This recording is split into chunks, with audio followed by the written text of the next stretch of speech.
Okay, today's daf is Yoma Yud Beis, Yoma 12. The Gemara on Yud Beis Amud Beis, towards the bottom, the Gemara says, Tan Rabban, Irabo Psul, Uminu Achar Tachtov.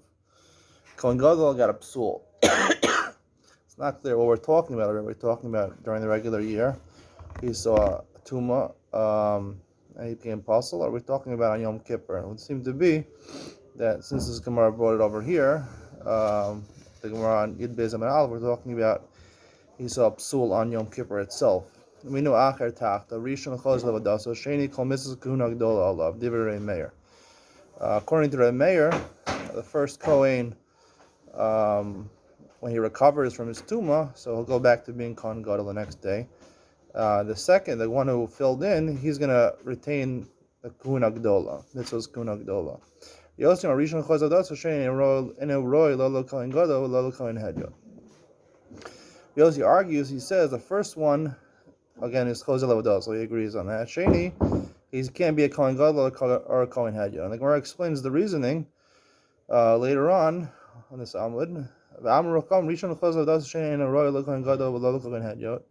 Kohen Gadol Mishum Eva, because there's going to be seemingly a rivalry between the other Kohen Gadol who resumes to be Kohen Gadol. He can't have a rivalry between them. Kohen Hedyon Mishum Malin V'Kodesh V'Lo Moridin, and it can't be a Kohen Hedyon because you go up in Kedusha, you can't go down. So he was a Kohen Gadol for one day, Yom Kippur, and now he can't go down in Kedusha. He can't be Kohen Hedyon.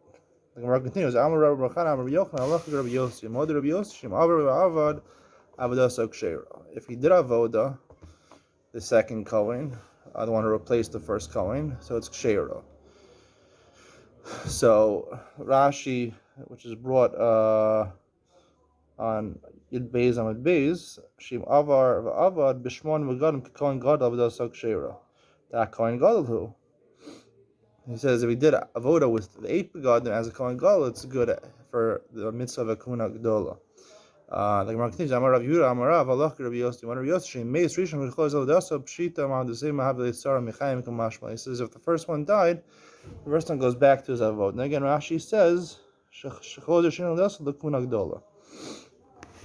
now, there's a couple of problems with this Gemara. Especially, first of all, we'll start with Shittas Reb Meir. According to Reb Meir says that the second one resumes to be a Kohen Gadol. The second one continues to be a Kohen Gadol, and the first one resumes to be a Kohen Gadol. If they're both Kohen Gadol can only be one person. He's the Kohen Gadol. There's no two Kohanim Gadolim. So how could it be that?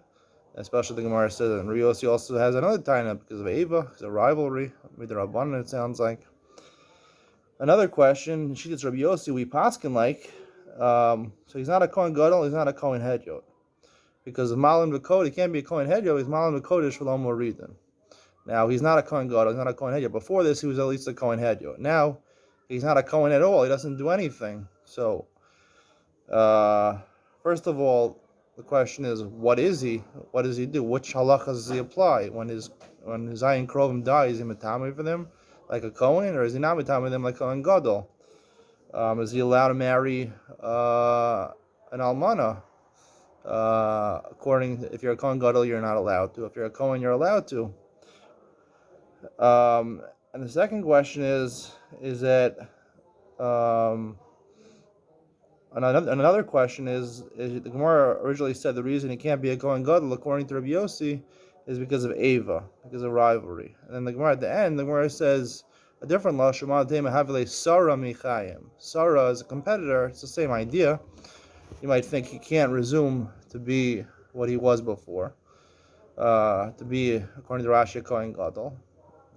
Chamashman, we're not worried about that. He can go back after the first Kohen dies. He can go back to being a Kohen Gadol. So the difference in Lashon Sarah and Eva. I want to suggest that this Gemara is dafka talking about Yom Kippur, like we said before, and it's an interesting thing. Since the psul happened on Yom Kippur, so normally the difference in a Kohen Hedyon and a Kohen Gadol is just called Meruba Begadim, that he wears 4 extra garments that a Kohen Hedyon doesn't wear. So we can say that a Kohen Gadol is just a Kohen Hedyon plus. He's a Kohen Hedyon plus more. He's not a totally different shame. But what happens on Yom Kippur? On Yom Kippur, the whole avoda of Yom Kippur is only ksheir rabo. It's only ksheir in the Kohen Gadol. You could suggest, as we see, the halacha is that a Kohen Gadol, even though normally he would wear an avnate of kilayim, on Yom Kippur he wears an avnate of pishtan without kilayim. And a lot of the halachas are different for the Kohen Gadol. Why? Because he becomes a different shame. Someone who is a Kohen Gadol just for Yom Kippur, it's not a Kohen Hedyot plus. It's a new shame of a Kohen Gadol Shal Yom Kippur. I want to suggest, based on that, to understand the Shita of Rabbi Yossi. Rabbi Yossi says he can't be if Irbo Psul, so Rishon Choj Avodah. So he goes back. The first one goes back to being Kohen Gadol tomorrow. Sheni ina roy l'Kohen Gadol Kohen Hedyot. He's not roy for a Kohen Gadol mishum eva, like the Gemara says. Eva means that it's hatred and it's rivalry, but it's also a distinction, because he can't be a Kohen Gadol anymore, because the Kohen Gadol he was only for one day Yom Kippur is not a regular Kahuna Gdola. It's not the regular Kahuna Gdola. So he was never really a Kohen Gadol. He can't be a Kohen Hedyot. I want to say that really he is a Kohen Hedyot. He never really left being a Kohen Hedyot. Malim Kedusha Kodesh V'lo Moridin doesn't mean he really is a Kohen Hedyot. They're not suffering. Not like Rashi that he's a Kohen Gadol. Really, he's really a Kohen Hedyot. He just doesn't do the avoda. He can't do the avoda of a Kohen Hedyot anymore, because he has to be Malim Kedusha, and it'll be lowering him to just do a regular avoda of a Kohen Hedyot. And that would explain also why she made Rishon Chos Avodah. So Pshit, how does it say Havele Sarah Michayim? It says Sarah Michayim. It's not talking about the idea before Eva, where there's a distinction between a Kohen Gadol, a normal Kohen Gadol, and a Kohen Gadol on Yom Kippur. We're talking about Havele Sarah Michayim. He doesn't do avoda as a Kohen Hedyot anymore during the rest of the year. So therefore, it'll be competition. When he was alive, he had competition with other Kohen Hedyot. So they did avoda, and he didn't do avoda. We don't worry about that. He can go back to being a Kohen Hedyot. But Eva was talking about the distinction between Kohen Gadol during the rest of the year and Kohen Gadol on Yom Kippur. And Sarah Michayim is talking about the competition between a Kohen Hedyot doing avoda and not doing avoda.